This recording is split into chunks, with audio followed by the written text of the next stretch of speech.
Good morning, class. Welcome to day 5 of your 2-point perspective unit. This video will discuss today's task list and the assignments that need to be completed. So first, just to refresh our learning goal is to create a complex drawing by using linear 2-point perspective rules. Those rules not only apply to the buildings or structures of your spaces, but also the details inside and around those objects. Your essential question is, how does 1 and 2-point linear perspective, how do they help the viewer better understand the dynamics of various spaces? And when answering this in your learning log, we should be focusing on discussing depth, the distance from near to far, and how linear perspective creates depth, makes things largest to us closer or largest, and then the things furthest away, the smaller. So please make sure you are building your understanding on that as you progress through the assignment.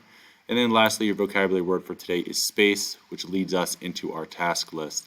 So the first thing, as always, just watch the entrance ticket video, the space video, to help with your entrance ticket questions for today. And then just answer the following questions. What is space? And how does 2-point perspective alter the spaces between objects? Both questions, as always, will be discussed in the video above. So please make sure you watch the video and then the entrance ticket so you can complete it properly. And lastly, just continue working on your final project and submit your photo to the Day 5 student progress. At this point in the unit, we should all be focusing on finishing the specific details inside and around our buildings or our spaces, and hopefully saving enough time on Monday and Tuesday to start adding color with your colored pencils, because it's just as a reminder, as I scroll down here, we are to also not just draw a linear perspective drawing with pencil, but you also need to add color throughout with colored pencils. This is another way that this unit differs from our 7th grade project of 1-point perspective. You did not have to color it then, but you definitely do now.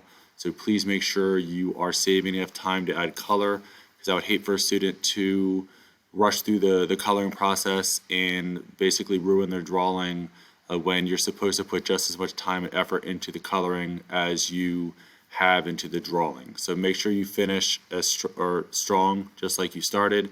And I look forward to seeing your progress, seeing how your projects are coming to life. And I will talk to you all shortly in the space video. And I hope you guys all have a good class, and I will talk to you soon. Okay, bye.